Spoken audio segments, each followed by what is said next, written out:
Hey, welcome to NASA Edge. An inside and outside look at all things NASA. Oh, that's gonna leave a mark.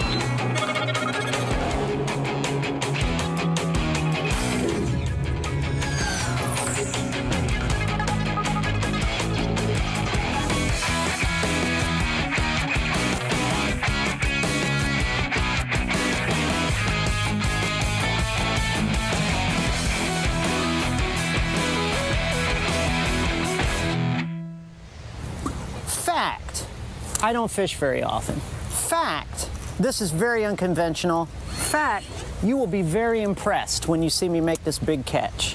Fact, you don't have a hook on your pole. Fact, nor do you have bait. What are you doing? I'm going to retrieve something very, very cool for you guys. I'll make you a hook, all right? You do it. I knew going in when I saw that you didn't have a hook on there. I said, I'll start making you a hook. You do that, but trust me, in the end, you'll be very impressed. Hey, speaking of fact, guess what I got in the mail yesterday? I forgot to tell you guys. Sweepstakes? Drew Feustel sent us the NASA Edge pictures that he took up on shuttle and ISS during the 134 mission. Awesome. Nice. Yeah, he signed the back of it. We'll find a nice little spot on the in the studio to put it. Now, you did send it to get it checked at Photoshop to make sure this wasn't some kind of doctoring job. It's authentic, yes. All right, very good. 134 was a good flight. Oh, yeah. It sure was it? It was a first for me. After 16 years at After NASA? 16 years at NASA, it was my first live shuttle launch. Your mom let you go, huh? Yeah, Mama let me get out the house, but Mom didn't let me out for 135. You were launching your own family. He's on the phone. Oh. Is it time? Time for me to roll out. Oh, it's time. There you go. Hey, have a good one. Don't smoke the cigars till you get it home. Let us know. Twins are on the way. Yeah. You hear it first on NASA Edge. Twins are on the way. Honestly, I was sitting there watching it from the comfort of my home with a bottle in hand. And, Baby bottles.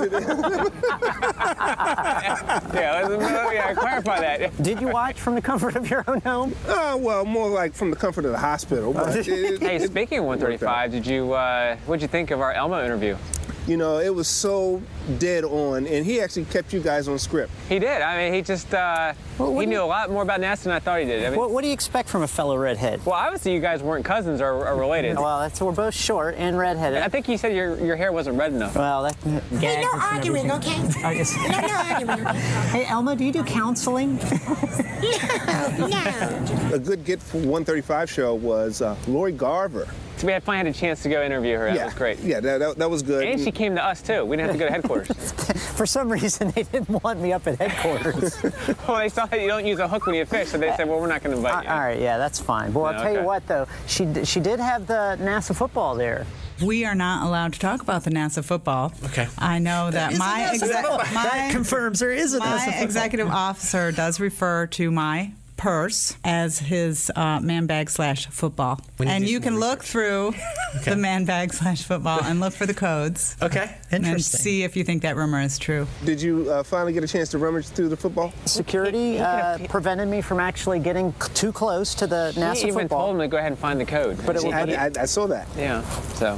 But you know, 134 was cool too, because not only were these historic missions, but the great thing was they were actually sending some very important stuff up to ISS.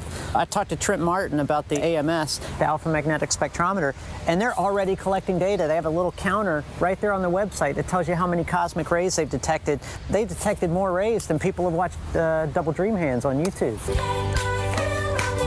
Point to your head, hitchhike, Double Dream Feed. And then we also had a chance to talk to Tom Horvath and Ann Miklos on Hytherm. Hytherm. Yeah, that's a pretty cool project. They've had a lot of successes over the last 4 or 5 years. And another thing with 134, we actually had an opportunity to talk to the Dish girls. That's right. And with the nutrition bar that they sent up on the shuttle. So it was good to see kids getting involved. Hopefully with the future programs at NASA, that we'll see more involvement. I tell you what, you know, if I have this thing right, Blair. Dude. We got about 20 minutes before this splash test, so whatever you're trying to get at the bottom of the pool here, you better find it really fast. I know I'm short on time, but I'm telling you, even though that's impressive, again, you will be very pleased. Use the hook. I don't need the hook, man. I'm using the force. Dude, you are all thumbs. What? No, No, I'm all natural fisherman. Look at that. I'm brilliant. I'm just happy we actually covered this one of the drop tests this past year. Yeah, we sure did. And in addition to that, we covered the grand opening of the Hydro Impact Basin. They've done a series of splash tests here with the Orion capsule to test how that capsule is going to land in the ocean. I noticed in one of the drop tests, the article actually flipped over. What does that mean? Because that's not something you want to see. That's true. I think in that particular case, they were testing under the most severe conditions just to see what would happen, and they knew there was a pretty good chance of that tipping over. So what the engineers do is they actually take that data, they go back and analyze that data so they can refine, maybe improve the design of the capsule so it doesn't tip over when it lands. Even in the most extreme circumstances. Absolutely. Awesome. Have you ever seen the time-lapse video of, when they dredged this area and got all the dirt out and filled it? It's awesome. Pretty cool, isn't it? Yeah. This Hydro Impact Basin is one of a kind. It's pretty cool. They can do all the splash testing for the Orion crew module right here. It actually is cool to see the progress of Orion as it moves. I mean, remember years ago we did the ground test, but now we're doing water tests. That's right. This is pretty cool, and the fact that this is the replacement for shuttle. We also covered Irby 3 in HIADS, slowing down in a different way. Put little space brakes on it. Put little space brakes, yeah. Yeah, you coined that term. I did absolutely coin that term during that show, and found out through Mary Beth they're actually using my terminology in their program now of space brakes. Get out. No. No, they're using your phrase, huh? Yes, they're using my phrase, yeah. When we get back, we're going to talk a little bit about space brakes. Thanks, Nick. Did you say space brakes? Space brakes. Space brakes. So let's see. The science community has adopted magnetosference. The engineering community has adopted space brakes. What's your contribution to the... Pressure's on. But it was really, really awesome to talk to those guys and see how they're going to go ahead and use it. And Chris, they have a test coming up here soon for Irby, right? Yeah, sometime in April they're going to be testing it. Got to have wallops again. Nice. So we're looking forward to that. In fact, during that same show, Blair and I were down at JSC to cover the Caterpillar partnership with NASA. We actually had a chance to drive one of the Caterpillars that was remotely. Almost tipped it over, but I mean, it was fun. It was still fun to drive. Yeah, and from what I could see, the e-stop worked pretty good. Everybody's at lunch. Time for a little experimental joyride. What are you talking about? Turn and burn. Oh, wow. Yeah, well, I do my own stunts, so what can I say? Unfortunately, people didn't get to truly see my athletic prowess, but nonetheless, we did have a good time with them. Interestingly enough, we talked with Caterpillar for our innovative technology show, but also they were down at Lunabotics as a sponsor. That's right. So That's kind of little double dip for technology, that's for sure. I just forgot too with X-Hab. That's right, X-Hab We actually covered another competition too. Maybe you can have an X-Hab related verbal contribution to the show. Isn't that where you established the Blair's fun fact? Actually, there's a fun fact. When there was a discussion on safety exits. But no, that competition is really good too, because you have universities teaming up and coming up with an inflatable hab for a potential outpost down the road. Yeah, and University of Wisconsin won. Yeah, that's right. And they were at DRATS this year with their second level loft. I heard it was a real party out in the desert with that. The other thing that's cool, we talk about these other planetary bodies. I thought what was cool last year is going down to Kennedy to the Space Life Sciences Laboratory, talking with Tracy Gill, Dr. Carlos Calle and the dust mitigation program down there. Dr. Calle actually wrote Einstein for Dummies. Oh, really? What's also cool is I asked him if he would do an Einstein for Co-host edition, and so he's going to work on that. Yeah, and Dr. Wheeler working with the plants, which, as you know, are a vital part of living long-term in space. Yeah, I didn't make that. How come I didn't make that trip? I don't know. Something about parole, but... We got about 5 minutes, so let's hurry up. No, I'm not very much longer. This is a beat down. The sun is right here. By the time you catch whatever you catch, and we'll be down at Lunabotics this year. Oh, man, I love Lunabotics. I can't wait. It was the second time that we covered Lunabotics this past year. And the new venue was awesome. Right there at the Kennedy Space Center Visitor Complex. It was lots more teams, more festive atmosphere. International. Groundbreaking coverage. Teams actually collected regolith. That's right. Absolutely. It's great. Big difference from the first year we covered it. Yeah. Do you realize that the winner of the first year, if they would have collected the same amount the second year, they would have, I think, came in 14th place. But that's a good sign. That's what's great about the competition. The teams are going out there, they're taking what they've learned, they're applying it to their robots and collecting regolith. You know, they went from like 22 teams to 36 teams last year, and then I understand for 2012, they have 71 teams signed up. That's a lot. Vegas is opening up the books. And if you know what I know, don't bet against Vegas. That's right. Never bet against the house. Now, Franklin, you were talking earlier, you wanted to cover it a little bit differently this year. We should give them a blow-by-blow daily as the competition is going on, because what we did during, the 2011 coverage was awesome. I think we carry that over to 2012 and make that the standard. Helicopter cam, HD, aerial view. They're getting a little ambitious. Yeah, absolutely. If it's small enough, I can fly it.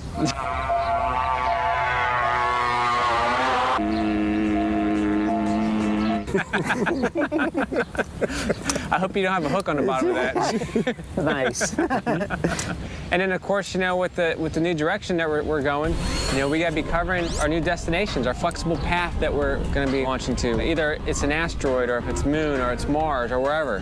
We're going to talk about the Orion capsule, the Space Launch System, the technologies that are going to need it to make those missions happen, and also looking at it from the human perspective, utilizing the ISS to its capacity, learning how to live in that reduced gravity environment.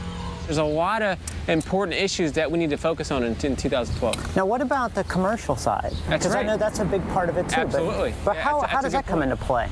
The idea that, you want to be a meteornaut, right? Yeah, absolutely. Well, if you can't make the NASA end of it, you might be able to make it the commercial side.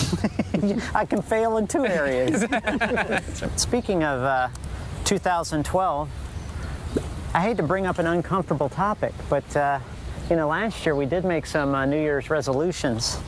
Yeah, we did. Do we really want to go there? Anybody want to report on how well they did or didn't do last year? For me, failed. You wanted to go international, I wanted to go international. We did not go international. Fact? I failed.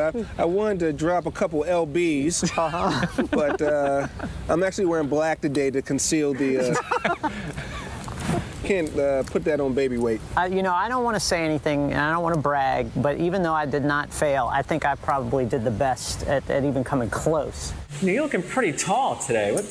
Well, it is a new year, and as you know, I vowed to be taller this year. Ron, are we good? Good? We're here with Dave Dooling at the Visitor Center at the National... Hey, Zach, can you come over here for the interview? There's a little bit closer. Need you to, yeah, right. That's perfect. Yes. Okay, and we'll just ask you a few simple questions.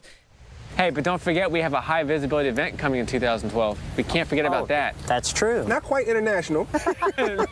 Well, not quite international where we're going to be at, but it's going to be international on a grand scale for the event, which is going to be the transit of Venus. That's true. Absolutely. That's true, and you won't want to miss that. It's a phenomenon that's not going to happen for another 110 plus years. So we're looking forward to covering that and on top of Mauna Kea in Hawaii. Live show, and bring your cool weather gear. It may be June outside, but it's pretty freezing. And your oxygen mask. Yes, that's true. We'll be at 14,000 feet. Because when Blair's talking and his lips turning blue, it's all over. We will have oxygen, though, right? Oh, yes. Okay, because my doctor said we must have oxygen. I hope we do. Okay. So. This is it. I got significant tugs. This is the hook. Watch where you swing that stick. I've got something here. A little tension here. I've heard this one before. No. This is. I got a good feeling. Right weight. Mm-hmm. This is it. Yeah, there we go. Oh, wow. Yeah, that's what I'm talking about. All this for this? Yeah, man, that's the GoPro camera. That's actually the only footage that exists underwater of an Orion drop test, and I got it. It's going to be brilliant. Guarantee 100% gold footage. If that footage is not golden, lunch is on me. Snap. Okay. Let's go. All right, let's go. Let's go check it out. Check it out. Read it and weep. Or view it and weep. One of those.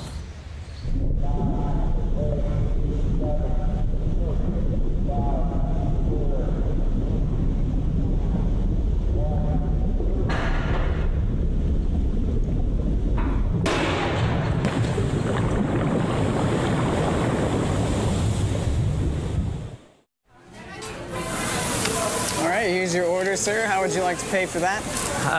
Let's see. Would you like to put it on Chris's tab? Yes, very good. But first, let's add some extra chips, extra guacamole, and definitely some extra salsa. It's lunch for NASA Edge.